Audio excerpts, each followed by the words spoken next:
구독과 좋아요 알림 설정은 다음 영상을 만드는 큰 에너지가 됩니다. 시작합니다. 초생산성.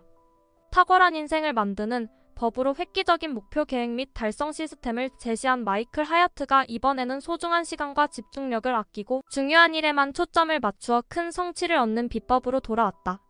우리는 하루에도 수백 통씩 오가는 메일, 쉴 틈 없이 오는 메시지와 알람, 끝없이 이어지는 잡무와 갑작스러운 돌발 상황에 대처하느라 시간과 주의력을 소모한다. 이렇게 낭비되는 시간과 주의력은 개인과 조직 심지어 국가에까지 엄청난 타격을 입힌다. 조사 결과 직장인이 평균 하루에 잃어버리는 시간은 3시간 이상으로 많게는 6시간에 달한다고 한다. 1년에 250일을 일한다고 가정할 때 해마다 적게는 750시간, 많게는 1,500시간을 잃어버리는 셈이다. 낭비되는 시간의 대가로 미국 경제에 미치는 타격은 연간 1조 달러에 육박할 거라는 조사 결과도 있다. 시간과 주의력 낭비 그로 인한 생산성 저하는 악순환의 굴레처럼 빠져나오기 어렵다. 우리는 중요하고 가치 있는 일을 해야 할 시간의 가치가 떨어지고 중요하지 않은 일을 하느라고 자신만의 시간을 포기하게 된다. 또한 다른 사람들과 경쟁에서 뒤처질까봐 불안감과 스트레스에 눌려 건강, 인간관계, 개인적 관심사와 같은 가치 있는 중요한 일마저 포기한다. 인생에서 중요한 것들을 중요하지 않은 일 때문에 막교환하는 불행한 일이 생기는 것이다. 한 개인의 관점에서 바라보면 생산성 저하의 타격은 이처럼 빠져나오기 어려운 불행한 인생으로 이어진다. 한 번 사는 인생을 나 자신을 위해 자유롭게 살 수 없는 불행한 인생을 살게 되는 것이다. 한 번뿐인 인생을 나 자신을 위한 인생으로 만들 것인가? 아니면 무가치한 일에 매몰되어 살 것인가? 마이클 하야트는 이 책을 통해 일터와 일상 속에서 높은 생산성을 발휘할 수 있는 효과적인 9가지 비결을 제시한다. 실증 사례를 통해 효과성이 인증된 이 9가지 방법은 일에서는 큰 성취를 얻고 낭비되지 않은 시간과 주의력을 온전히 자기 자신을 위해 사용할 수 있도록 도와줄 것이다. 또한 마이클 하야트가 제공하는 다양한 도구는 활용하여 여러분의 생산성을 극대화하는 데 매우 큰 도움이 될 것이다. 현 시대 최고의 멘토 중 하나인 마이클 하야트가 제시하는 방법이 담긴 이 책을 읽고 실천한다면 여러분은 시간을 아끼고 크게 성취하여 자유롭고 행복한 인생을 누릴 수 있을 것이다. 본론으로 들어가 보겠습니다. 생산성이란 여러분에게 가장 중요한 것을 추구할 자유를 주는 것이다. 생산성의 목적, 진정한 목표는 자유에 있어야 한다. 1. 집중할 자유. 2. 현재에 있을 자유. 3. 즉흥적일 자유. 4. 아무것도 하지 않을 자유. 저자는 생산성을 계획할 때 자신이 감당하는 영역을 나누어 계획표를 작성하라고 조언한다. 1영역 갈망 영역. 열정과 능숙도가 교차하는 지점으로 우리가 자신의 각별한 재능과 능력을 발휘해 비즈니스, 가족, 지역사회를 위해 그리고 어쩌면 세상을 위해 커다란 공헌을 할 수도 있는 활동으로 구성된다. 2영역 산만 영역. 열정은 지니고 있지만 슬프게도 별로 능숙하게 해낼 순 없는 일들. 3영역 무관심 영역. 능숙도는 갖췄지만 열정은 없는 업무. 4영역 고역 영역.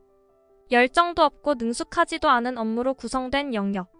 진정한 생산성이란 갈망 영역에 해당하는 일은 더 많이 하되 다른 모든 일은 줄이는 것이다. 시간은 고정적이지만 에너지는 유동적이다.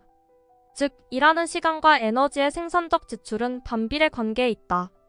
더 많은 시간 일을 할수록 생산성은 떨어지게 된다. 대부분이 본능적으로 한다. 활력이 넘치는 아침 시간에는 점심 식사 직후보다 2배 많은 것을 성취할 수 있다. 이것이 바로 에너지 유동성이다.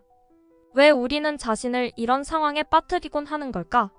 대부분은 용기가 부족하기 때문이다. 갈등이 벌어지는 것을 꺼리고 다른 사람을 실망시키는데 죄의식을 느끼며 새로운 기회를 놓치게 될까봐 걱정한다. 이유가 무엇이든 우리는 편안한 마음으로 아니오라고 말할 줄 알아야 한다.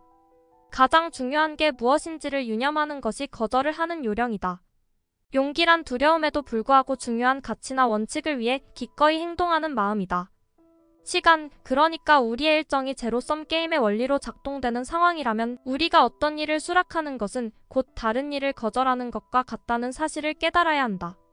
진정한 생산성이란 옳은 일을 하는 것이다. 필수적이지 않은 요소들을 잘라내는 것이 필수라는 뜻이다. 시간과 에너지도 같은 원리의 적용을 받는다.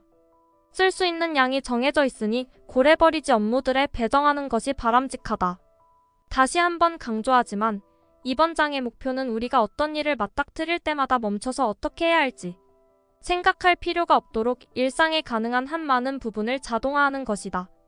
리추얼이란 정해진 순서에 따라 규칙적으로 수행하는 행동 패턴이다. 리추얼이 우리가 승리의 길을 걷는데 도움이 되는 까닭은 크게 세 가지다. 첫째, 반복적인 리추얼이 창조력을 억압한다고 생각하는 사람들이 많지만 사실 리추얼은 우리의 창조력을 해방시킨다. 리추얼의 목표는 똑같은 사안이 문제가 될 때 매번 처음부터 다시 해야 하는 상황을 방지하는 것이다. 창조력을 발휘해 언제든 그 사안에 적용할 수 있는 해결책을 시스템으로서 갖추고 나면 우리는 다른 일에 창조력을 집중시킬 여유를 얻게 된다. 둘째, 리추얼이 있으면 일을 더 빨리 처리할 수 있다. 리추얼을 갖춘다는 것은 매사 어떤 과정이 펼쳐질지 훤히 꿰뚫게 된다는 말이다. 셋째, 리추얼은 우리의 실수를 바로잡아준다. 아니, 실수를 방지해준다고 말하는 편이 더 정확하겠다. 나는 전쟁에 임할 때마다 계획이 무용지물임을 깨닫곤 한다. 그럼에도 계획은 반드시 세워야 한다. 우리는 온갖 요인으로부터 생산성의 공격을 받는다.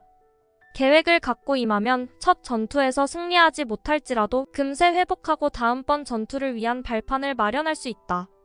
여러분처럼 기꺼이 노력하며 성공적인 인생을 살아가는 사람의 삶일수록 특히 더 그렇다. 돌발 상황이 나타나면 방향을 수정해야 한다. 그렇지만 이상적인 일주일이 그 과정에서 헤매지 않도록 지켜줄 것이다.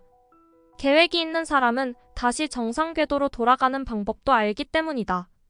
어떤 일들 재무 분석, 서류 작성 등은 오르막길을 오르는 것과 같다. 반면 내리막길을 내려가는 것과 같은 일들이 메일, 슬랙 메시지 확인 등도 있다. 힘든 일을 하다 말고 이메일이나 슬랙 메시지를 확인했다면 원래 하던 일로 돌아가는데 시간과 에너지가 추가적으로 소요된다. 어려운 활동에서 벗어나는 것은 쉽지만 쉬운 활동에서 벗어나는 것은 어렵다. 오르막길 업무를 할 때마다 너무 빨리 쉬어가려 하다 보면 하나의 업무 패턴이 굳어져 어려운 일을 쉼없이 지속하는 것이 갈수록 더 힘들어진다. 집중 전략. 1기술을 이용해 기술 통제하기. 이적절한 음악 듣기. 3작업 공간 변화 주기. 4작업 공간 정리하기. 5욕구좌절 내성 키우기. 자신이 너무 빨리, 너무 자주 내리막길 활동을 선택하고 있다는 생각이 든다면 우선 좌절에 대한 내성을 길러야 집중력을 높일 수 있다. 중요한 오르막길 업무를 수행할 때 맞닥뜨리는 어려움과 그때 드는 불편한 감정을 피하지 않고 견딜 수 있는 시간이 늘어날수록 업무를 더욱 효과적으로 처리할 수 있게 되며 나아가 프로젝트를 완수하고 목표를 달성할 가능성이 커진다. 첫걸음은 자신이 언제 일에서 빠져나가고 싶은 충동을 느끼는지 알아차리는 것이다. 알아차리고 나면 그러한 충동을 무시할 수 있게 된다. 오르막길 업무에 머물기로 선택하는 빈도가 커질수록 좌절에 대한 내성이 강해진다. 자신의 생각과 감정을 마인드풀니스를 통해 분명히 바라보는 사람은 마음속에 불안감이 차오르거나 스트레스를 느끼고 산만해지려 할 때 바로 그 사실을 깨달을 수 있다. 생산성이란 더 많은 일을 해내는 것이 아니라 옳은 일을 해내는 것이다. 생산성이란 여러분에게 가장 중요한 것을 추구할 자유를 주는 것이다. 적성은 능력만 의미하지만 능숙도는 능력에 더해 공헌도를 의미한다. 인생에서 가장 좋은 것들이 할 일 목록의 체크 표시에서 나타나는 일은 아마 없을 것이다. 아무리 아니오라고 말하는 것이 싫대도 모든 수락에는 본질적으로 아니오가 내재돼 있다. 자동화란 문제를 한번 해결한 다음 그 해결책이 자동으로 작동하게 하는 것이다. 행복을 살 수는 없지만 시간을 되찾을 수는 있다. 그리고 시간을 되찾는 것은 행복을 사는 것과 다를 바 없다. 대량 일괄 처리 방식으로 집중할 수 있는 환경이 조성되면 상상 이상으로 일을 빠르게, 즐겁게, 그리고 훌륭하게 처리할 수 있게 될 것이다. 경험으로부터 배우고 거기서 얻은 교훈을 바탕으로 자신의 행동에 긍정적 변화를 줄 아는 사람은 빠르게 성장한다. 생산성은 결국 많은 것들을 해내는 것이 아니고 올바른 일을 제대로 하는 것이라는 개념은 원싱이나 아주 작은 습관의 힘 등 다양한 책에서 이야기하고 있다.